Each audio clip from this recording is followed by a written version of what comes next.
जय हिंद साथियों, आइए इस क्लास में चर्चा की जाए भारत की सबसे प्राचीन सभ्यता सिंधु नदी घाटी सभ्यता। यह सभ्यता विश्व की प्राचीन सभ्यताओं, मिस्र की सभ्यता, मेसोपोटामिया की सभ्यता, इनका सभ्यता, इजिप्टिक सभ्यता की समकालीन थी और अपने आप में विकसित और सुसंगठित सभ्यता थी। मित्रों, खुदाई के बाद मिले साक्ष्यों के आधार पर इस सभ्यता का निर्धारण किया गया कि लगभग 7 से 8 हजार वर्ष पहले यह सभ्यता भारत में पली और विकसित हुई थी, फली फूली थी। और यह सभ्यता मिस्र की सभ्यता, नील नदी घाटी की सभ्यता, मेसोपोटामिया, दजला फरात नदी घाटी सभ्यता, इनका सभ्यता, एज़टेक सभ्यता, ये तमाम सभ्यताओं की समकालीन थी और इन सभ्यताओं की तुलना में कहीं अधिक विकसित, सुसंगठित, सुव्यवस्थित सभ्यता थी, क्योंकि इस सभ्यता के समस्त नगर जो थे वो कहीं न कहीं से सिंधु नदी तंत्र के आसपास स्थित थे, इसलिए इसे सिंधु नदी घाटी सभ्यता के नाम से संबोधित किया गया, परिभाषित किया गया मित्रों। और इस सभ्यता में कुल लगभग 1400 बस्तियों का उल्लेख मिलता है मित्रों। लगभग 1400 बस्तियां इस सभ्यता में मिली और इनमें से 925 बस्तियां भारत में और 475 जो नगर थे वो कहाँ मिले थे? पाकिस्तान में। और अफगानिस्तान में मात्र 2 शहर मिले, मुंडिकाक, सुतुरगुई। और मित्रों, इस सभ्यता का जो क्षेत्रफल है वह है लगभग 12,99,600 वर्ग किलोमीटर। मित्रों, यह सभ्यता मिस्र से 20 गुना बड़ी है। यह सभ्यता मिस्र से कितना गुना? 20 गुना बड़ी सभ्यता है। साथियों, इस सभ्यता का जो आकार है इस पर काफी चर्चा होती है। इस सभ्यता का आकार त्रिभुजाकार है मित्रों। कैसा? त्रिभुजाकार है, त्रिभुज जैसा इस सभ्यता का आकार है। और इस सभ्यता में जब खुदाई हुई तो लगभग समस्त ज्यादातर शहर 2 टीलों में बसे हुए थे, पश्चिमी टीला और पूर्वी टीला। पश्चिमी टीला संभ्रांत वर्गों के लिए, शासक वर्गों के लिए, विशिष्ट वर्गों के लिए हुआ करता था, जबकि पूर्वी टीला आम जनमानस के लिए हुआ करता था। साथियों, आइए हम इस सभ्यता की थोड़ा सा चौहद्दी जिसे कहते हैं उसको समझा जाए। इसकी उत्तर, दक्षिण, पूर्व, पश्चिम कहाँ तक फैली थी इसको समझा जाए, उसके बाद आगे चर्चा होगी। तो इस सभ्यता में जो सबसे उत्तरी सिरा था वो कहाँ मिला? मांडा, चिनाब नदी, जम्मू कश्मीर। इस सभ्यता का जो सबसे उत्तरी स्थल था वो कहाँ पे था? मांडा और चिनाब नदी के तट पर जम्मू कश्मीर में था इस सभ्यता का सबसे उत्तरी स्थल। और उससे 1400 किलोमीटर दूर दैमाबाद, महाराष्ट्र में गोदावरी नदी के तट पर सबसे दक्षिणी हिस्सा मिलता है मित्रों।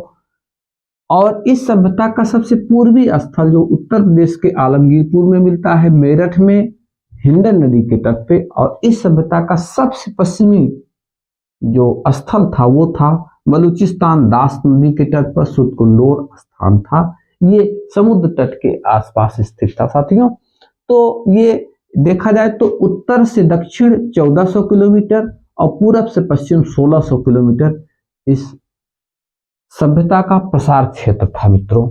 अब हम इस सभ्यता में इसके जो प्रमुख नगर मिले हैं उन नगरों के बारे में थोड़ा थोड़ा चर्चा हो जाए। साथियों, इस सभ्यता में जो सबसे प्रमुख नगर मिला हुआ है उसका नाम हड़प्पा है। पहला शहर खोदा गया था 1921 में सर जॉन मार्शल की अध्यक्षता में दयाराम साहनी ने इस नगर की खोज की थी। यह नगर, हड़प्पा नगर, पंजाब प्रांत जो इस समय पाकिस्तान में है, रावी नदी के बाएं तट पर इस हड़प्पा नगर मिला था मित्रों। और संभवतः विद्वानों का यह मानना है कि इस पूरी सभ्यता का केंद्र बिंदु था हड़प्पा, या इसकी राजधानी कह लीजिए, हड़प्पा इसकी राजधानी थी साथियों। और हड़प्पा से जो मिले साक्ष्य वो क्या क्या थे?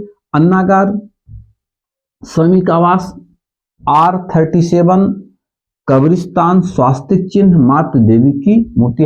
वैसे ढेर सारे बर्तन, खिलौने, मूर्तियां, मुहरे, बहुत ढेर सारी सामग्री मिली। लेकिन इनमें से जो प्रमुख जहां ज्यादातर जहां पे प्रश्न बनते हैं वो है अन्नागार, कहां से मिला? हड़प्पा से। श्रमिक आवास कहां से मिला? हड़प्पा से।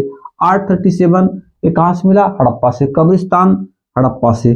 स्वास्तिक चिन्ह मित्रों सिंधु घाटी नदी इस बात का सभ्यता, इस बात का जो है सूचक है कि वो लोग सूर्य उपासना किया करते थे। स्वास्तिक चिन्ह मिलने का प्रमाण है। मातृ देवी की मूर्ति मिलने का मतलब उस समय माताओं को भी आदिशक्ति के रूप में पूजा जाता था। स्त्रियों की पूजा होती थी, देवियों की पूजा होती थी साथियों। दूसरा जो नगर था बड़ा वो था मोहनजोदाड़ो। मोहनजोदड़ो, ये मोहनजोदड़ो का शाब्दिक अर्थ होता है मृतकों का टीला। सिंधु का बाग भी कहा जाता है। यह सिंध प्रांत में था और सबसे बड़ा स्थल मित्रों, पूरी सभ्यता में सबसे बड़ा स्थल मोहनजोदड़ो था। दूसरा जो बड़ा स्थल था वो था हड़प्पा नगर था मित्रों। सिंधु नदी के दाहिने तट पर मोहनजोदड़ो स्थित था। सिंधु नदी के दाहिने तट पर मोहनजोदड़ो स्थित था। आगे देखिए, ये इसकी खोज, मोहनजोदड़ो की जो खोज थी वो राखलदास बनर्जी ने 1922 में की थी। R.D. बनर्जी ने 1922 में मोहनजोदड़ो की खोज की थी। अब आइए जानते हैं कि मोहनजोदड़ो से आखिर मिला क्या क्या था साथियों।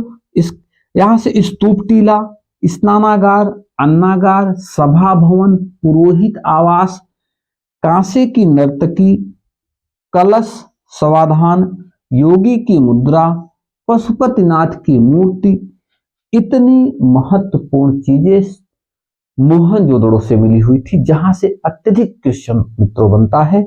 ध्यान रखेंगे, स्तूप टीला, स्नानागार, अन्नागार, सभा भवन, पुरोहित आवास, कांसे की नर्तकी, 100 कलश, समाधान, योगी की मुद्रा और पशुपतिनाथ की मूर्ति। इतनी सामग्री कहां से मिली थी? मोहनजोदड़ो से मित्रों। उसके बाद आते हैं चहुदड़ो।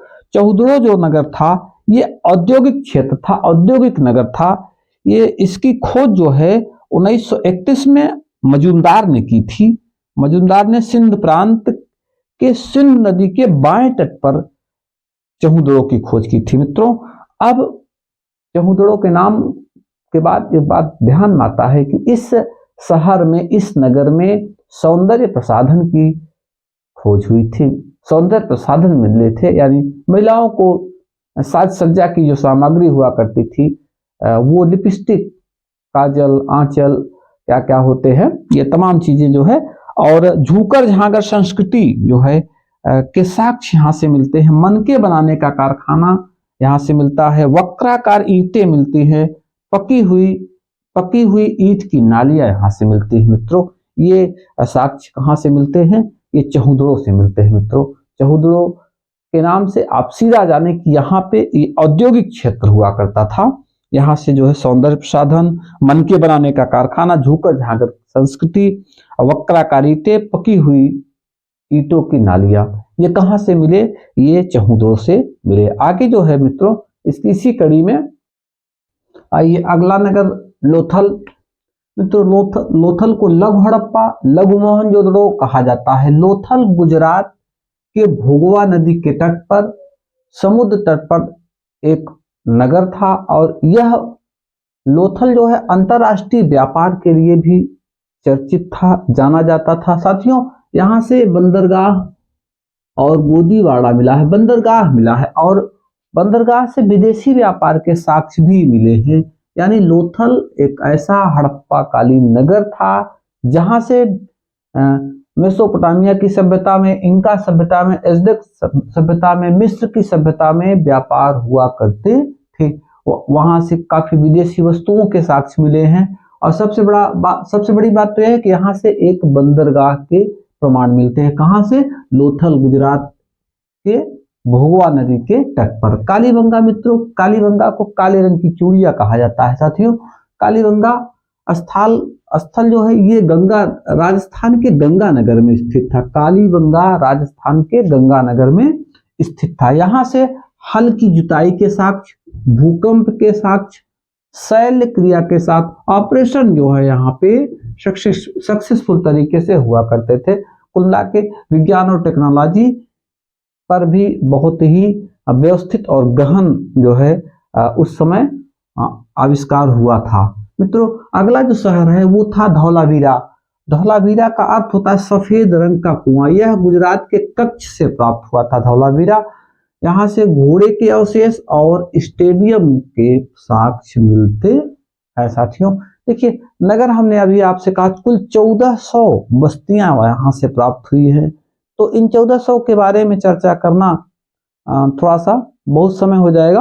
हाँ, आप स्रोतों के माध्यम से, किताबों के माध्यम से इनके और नगरों को अध्ययन करेंगे, देखेंगे, समझेंगे तो आपको और अत्यधिक जानकारी हो जाएगी। आइए हम चर्चा करते हैं सिंधु घाटी सभ्यता या प्रथम नगरीय क्रांति में जो अवशेष मिले उनके आधार पर यहाँ की सामाजिक जीवन, राजनीतिक जीवन, आर्थिक जीवन और धार्मिक जीवन पे क्या था, सांस्कृतिक विकास किस तरह से हुआ था, थोड़ा सा हम इस पर भी चर्चा कर लें। मित्रों देखिए, पुरोहितों का शासन, देखिए राजनीतिक जीवन में समझा जाए, राजनीतिक जीवन के अंतर्गत आप देखेंगे कि उस समय की जो राजनीतिक व्यवस्था थी मित्रों, कहीं न कहीं से इतना बड़ा शहर एक व्यवस्थित तरीके से चल रहा था।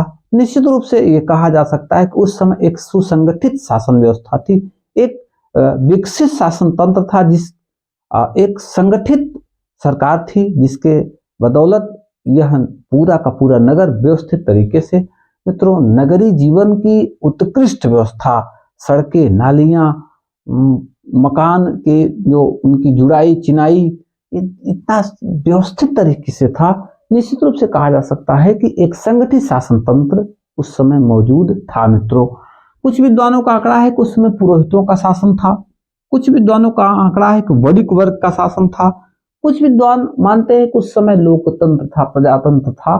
तो जो भी रहा हो, चूंकि इसके साक्ष्य ज्यादातर बहुत नहीं मिलते, खुदाई से दौरान प्राप्त अवशेषों के आधार पर इतना आंकड़ा लगाया जाता है कि उस समय पुरोहितों का शासन था जो ज्यादा मान्य था। मित्रों उस समय के जो राज्य थे इनकी राजधानियों का भी उल्लेख मिलता है। जैसे सिंधु प्रांत की राजधानी मोहनजोदड़ो थी, पंजाब प्रांत की राजधानी हड़प्पा थी, राजस्थान प्रांत की राजधानी कालीबंगा थी और गुजरात प्रांत की राजधानी लोथल थी। मित्रों ये कहीं न कहीं से राजधानियां होने का मतलब सीधा सीधा सिस्टमेटिक ढंग से व्यवस्था थी उस समय। साथियों आगे देखेंगे आप, उस समय का जो सामाजिक जीवन था यह भी बहुत ही व्यवस्थित तरीके से था। मित्रों जो समाज की रूपरेखा उस समय बनाई गई थी उसका कोई जोड़ नहीं है। आज भी उसी समाज के कुछ ट्रेडिशंस, कुछ परंपराएं हमें देखने को मिलती हैं। जैसे महिलाओं की स्थिति के बारे में, सामाजिक बुराइयों के बारे में, तमाम तरह की जो बातें थी उनका आज भी उल्लेख मिलता है। तो ऐसा लगता है कि कहीं न कहीं से ये संस्कृतियां उस समय भी आज तक चली आ रही हैं। विशिष्ट समाज जो है 3 वर्गों में था। विशिष्ट वर्ग जिसमें पुजारी वर्ग हुआ करता था, शासक वर्ग हुआ करता था, मध्यम वर्ग हुआ, इसमें जो है शिक्षित वर्ग हुआ करता था, खुशहाली वाला जीवन था मित्रों, और निम्न वर्ग में मजदूर वर्ग हुआ करता था। साथियों आपको बताना चाहेंगे कि मातृ प्रधान समाज था उस समय, जो सबसे स्टैंडर्ड क्लास की बात है। उस समय का समाज मातृ सत्तात्मक समाज था। आज यदा कदा यह व्यवस्था मिलती है आपको देखने को, और उस समय के समाज में सामाजिक बुराइयां का भी काफी उल्लेख मिलता है। पर्दा प्रथा जैसी सामाजिक बुराई, या सती प्रथा जैसी सामाजिक बुराई, छुआछूत जैसी सामाजिक बुराई, उसमें कुछ मायने में कुछ सामाजिक बुराइयों का भी उल्लेख मिलता है। युगल समाधान जहाँ हुए हैं तो ऐसा लगता है कि 2 लोगों के साथ कहीं गाड़ा गया है, तो निश्चित रूप से दफनाया गया है, तो निश्चित रूप से कह सकते हैं कि हो सकता है कहीं न कहीं से सती प्रथा का भी उस समय साक्ष्य मिलता है। मित्रों आर्थिक जीवन में समझा जाए, देखिए कृषि, पशुपालन, व्यापार, साथियों उस समय का जो समाज था वो संतुष्ट था। संतुष्ट का मतलब क्लोज इकोनॉमिक थी, तो निश्चित रूप से व्यापार वगैरह नहीं हुआ करते थे ज्यादा मात्रा में।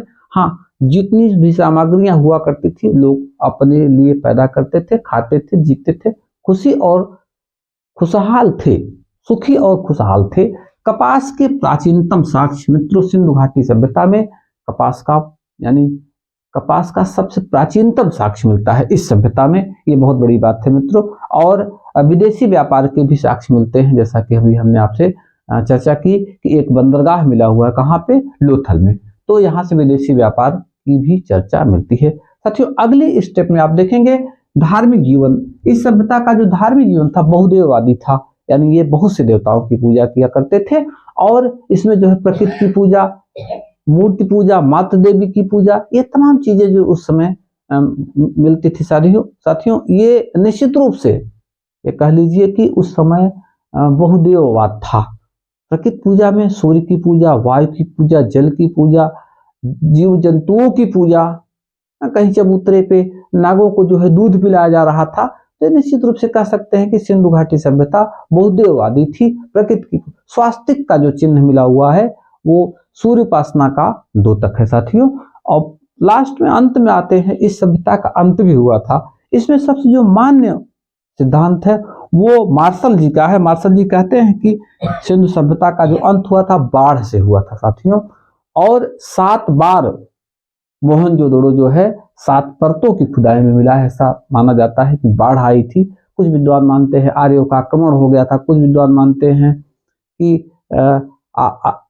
अचानक उल्कापात हुआ था, कुछ विद्वान मानते हैं कि इस तरह से कोई न कोई समस्या रही, धीरे धीरे सभ्यता का अंत हो गया। जय हिंद साथियों।